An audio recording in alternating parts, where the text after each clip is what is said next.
Good morning, welcome to CATEX-TV. My name is Frank Fortunato. This is a live broadcast from Princeton, New Jersey. Today is Tuesday, March 2nd, 2010. It's 11:30 a.m. Eastern Standard Time in the U.S. It's 4:30 p.m. in London, 12:30 in Hamilton, and in Mexico City it's 10:30 a.m. If you need to reach us during the broadcast, you can phone in toll-free at 1-866-67-CATEX. Overseas, our AOL instant mail address is CATEX-TV. We'll go right to our news. More risk modelers are beginning to come out with estimates of insured losses in Chile. The next one that came out now was Applied Insurance Research up in Boston. They are coming in with an estimate of about insured losses from the quake at more than $2 billion. They've listed total economic losses at more than $15 billion. AIR is saying that total economic loss will likely be severe from damage not only to buildings but also widespread impact on infrastructure. Let's take a look at today's USGS map. This is, I never I cease to be amazed at looking at this picture. This is seismic activity in central Chile, south of Santiago, since Saturday morning.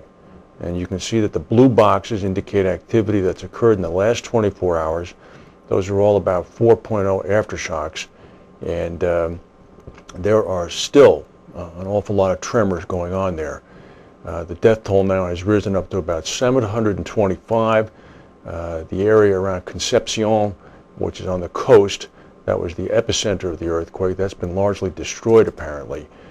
Yesterday we reported that EQUACAT estimated insured losses in the range of $3 billion to $8 billion, total economic losses at up to 15% of the GDP of Chile.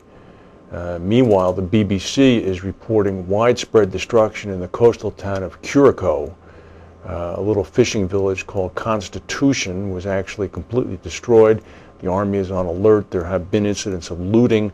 U.S. Secretary of State Hillary Clinton has arrived there as of right now. We saw a shot of her on CNN getting off the plane. She's bringing the first advanced delivery of satellite phones as well as a big check from the United States government. Some actual hard numbers have begun to come in. Ross Sun Alliance expects that the recent earthquake in Chile will generate about 30 million pounds in claims. RSA says that it's the leading insurer in Chile through its wholly owned subsidiary, RSA Seguros Chile. In a statement issued last night, they said that the earthquake caused widespread damage throughout Chile, and we announced an estimated cost of around 30 million pounds net of reinsurance for claims arising from the event. RSA added that it does not expect the cost of the earthquake to impact its plans to achieve a 95% combined operating ratio in 2010.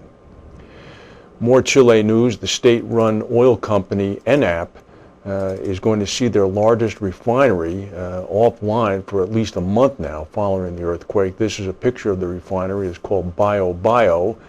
It's located, guess where, in Concepcion, the city that suffered the most damage from the quake. The refinery itself suffered severe structural damage. This is all coming from unattributed sources. The company's number 2 refinery, which is located in a coastal village near Santiago, is expected to restart operations later this week. That was damaged minimally.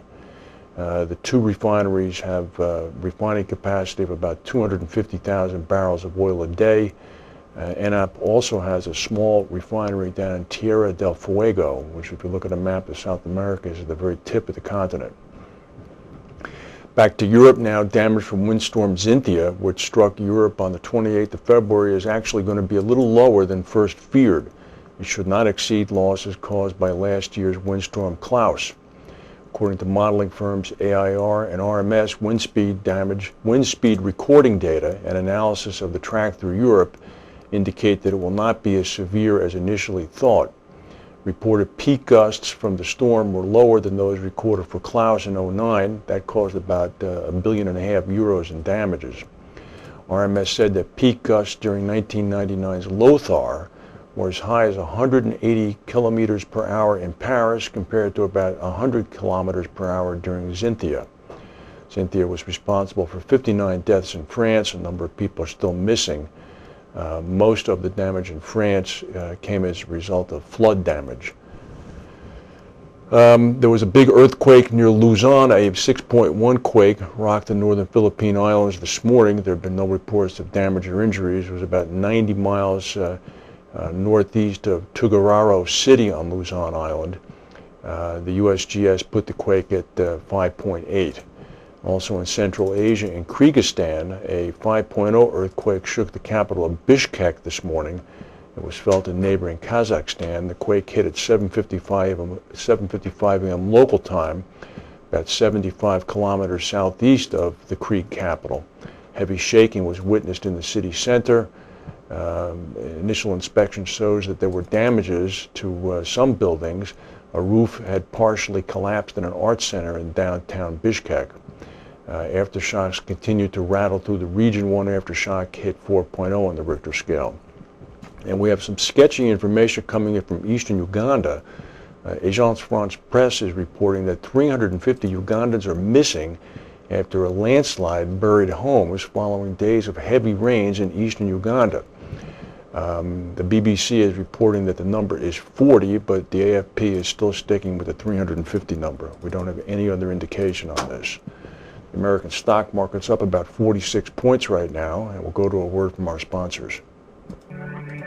Every day, the world wakes up and goes to work, pursuing the unique opportunities that lead the global economy forward. The complexity and close connectivity of today's global marketplace is a true modern miracle that can create unparalleled success. But it takes confidence, passion, innovation, and understanding. Enabling opportunity. Protecting capital. Engineering innovation. Investing in your future.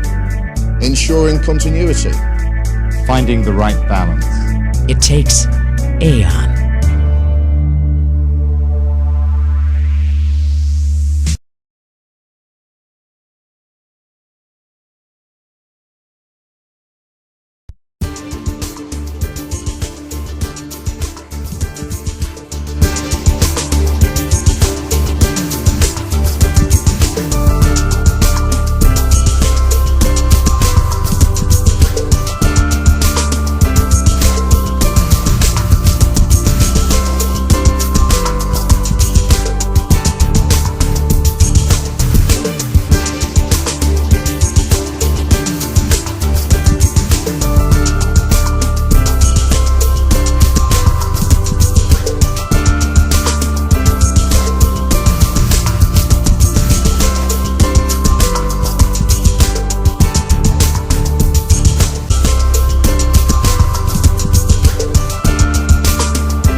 Jardine Lloyd Thompson, the broker, has posted a pre-tax profit of about 102 million pounds for 09, up from about 93 million pounds in 08. It's a 14% growth rate, and included a 5% increase in organic growth, which is pretty good. The underlying trading profit was up 28% to about 97 million pounds, but the bottom line was impacted by a 9 million pound decrease in investment income. After-tax profit rose to 71 million pounds from 64 million pounds. JLT's London market business earns about 260 million US dollars, or about 27% of the group's revenue. That makes each 1 cent movement in the sterling US dollar exchange rate equal to about 1 million pounds in revenue. In 09, JLT had an average hedging rate of $1.72 US compared with an average market rate of $1.57. As of March 1, some 85% of anticipated JLT dollar revenues are hedged at an average rate of $1.55, while for 2011, about 3/4 of the dollar revenue is hedged at $1.51. Pretty smart thinkers over at JLT. Those are pretty good rates, right? The California Insurance Commissioner, Steve Poizner, has thrown his hat in the ring. He's